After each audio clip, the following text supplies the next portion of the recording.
Siapa yang menjaga batasan-batasan syariah Allah atau hududullah dan hak-haknya, maka Allah akan menjaga dirinya.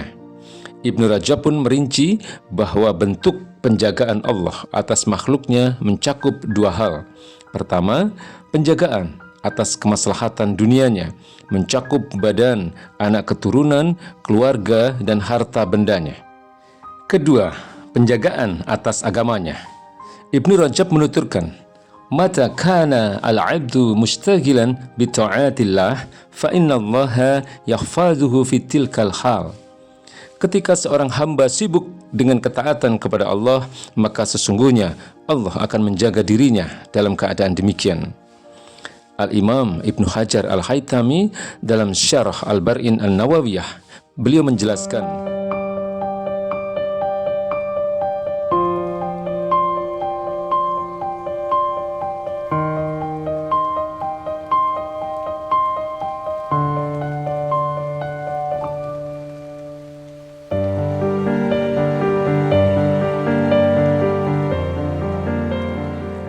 menolong dinullah adalah upaya menjemput nasrullah atau pertolongan Allah. Pertolongan bagi tegaknya Islam dalam kehidupan dan pertolongan agar teguh di atas Islam.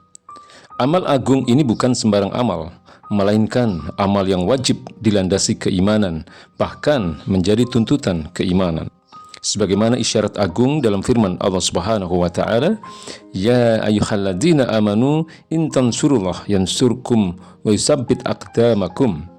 Wahai orang-orang yang beriman, jika kalian menolong agama Allah, Dia pasti akan menolong kalian dan meneguhkan kedudukan kalian. Quran Surat Muhammad ayat 7.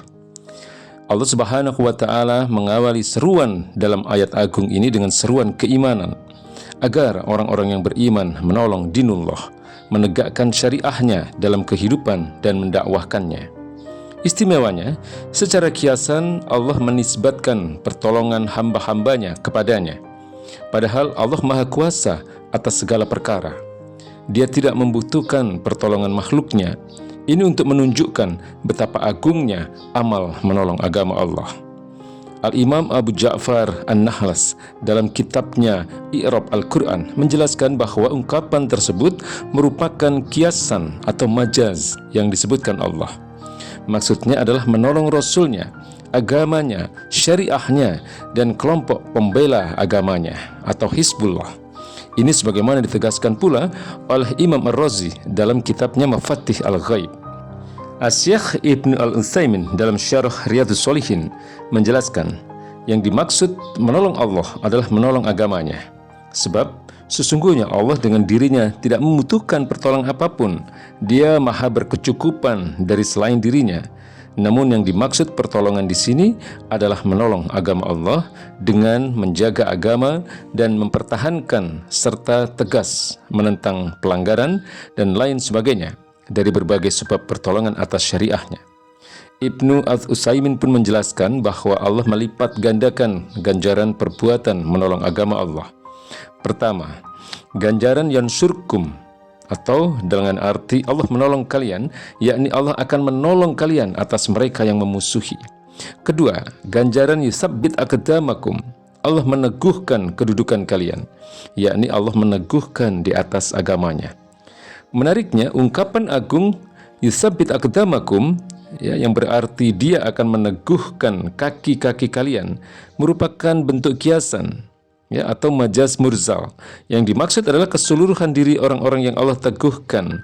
Hal ini menguatkan rasa, menggambarkan keteguhan, yakni teguh dalam membela Islam serta teguh dalam menghadapi berbagai tantangan.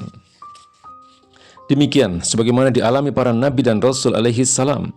Ketika pertolongan itu tiba, maka tiada makhluknya yang mampu menghadangnya. In yansurkumullahu fala ghalibul lakum wa in yakhzulkum faman dzalladzi yansurukum min 'abdihi wa 'alallahi falyatawakkalul mu'minun. Jika Allah menolong kalian, maka tidak ada seorang pun yang dapat mengalahkan kalian. Jika Allah membiarkan kalian, tidak memberikan pertolongan, maka siapakah gerangan yang dapat menolong kalian selain dari Allah sesudah itu? Karena itu hendaklah kepada Allah saja kaum mukmin bertawakal. Quran Surat Ali Imran ayat 160. Baginda Rasulullah Shallallahu Alaihi Wasallam berpesan kepada Ibnu Abbas radhiyallahu an khususnya dan umat umumnya dengan pesan yang mendalam. Ihfazillah yahfazka, ihfazillah tajdihu tujahaka. Jagalah agama Allah, niscaya Dia akan menjagamu. Jagalah Allah, niscaya engkau mendapati Dia di hadapanmu. Hadis riwayat Tirmizi dan Ahmad. Kalimat ihfazillah merupakan majaz atau kiasan dalam menjaga agama Allah, yang karena itu Allah akan menjaga kemaslahatan dunia dan akhiratnya. Ayat dan hadis di atas dijadikan oleh Al-Hafiz Ibnu Rajab Al-Hambali dalam Jami'ul Ulum wal Hikam sebagai salah satu dalil kaidah al-jaza'u min jinsil amal. Ganjaran amal itu sesuai dengan jenis amal perbuatannya.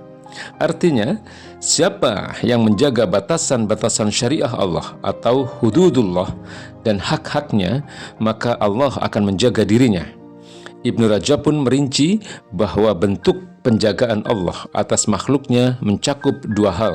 Pertama, penjagaan atas kemaslahatan dunianya, mencakup badan, anak keturunan, keluarga, dan harta bendanya. Kedua, penjagaan atas agamanya. Ibnu Rajab menuturkan, mata kana al-'abdu mustagilan bi ta'atillah fa innallaha yakhfazuhu fi tilkal hal. Ketika seorang hamba sibuk dengan ketaatan kepada Allah, maka sesungguhnya Allah akan menjaga dirinya dalam keadaan demikian. Al-Imam Ibnu Hajar Al-Haytami dalam Syarah Al-Bar'in An-Nawawiyah, beliau menjelaskan, Allah menjaga dirimu, yakni menjaga dirimu, keluargamu, duniamu, dan agamamu. Menjelaskan hadis ini, Syekh Ibnu Al-Utsaimin menuturkan bahwa ketika seseorang menjaga agama Allah, maka dia akan menjaga dirinya, hartanya, keluarganya, dan agamanya. Yang paling penting, jika Allah menjaga agama Anda, maka Allah akan menyelamatkan Anda dari penyimpangan dan kesesatan. Karena seseorang ketika mengambil petunjuk Islam, maka Allah akan menambah-nambahkan padanya petunjuknya. Ini sebagaimana firman-Nya, walladzina ihtadaw zadahum hudan wa atahum taqwahum. Orang-orang yang mau menerima petunjuk, Allah menambah petunjuk kepada mereka dan memberikan balasan ketakwaannya. Quran Surat Muhammad ayat 17.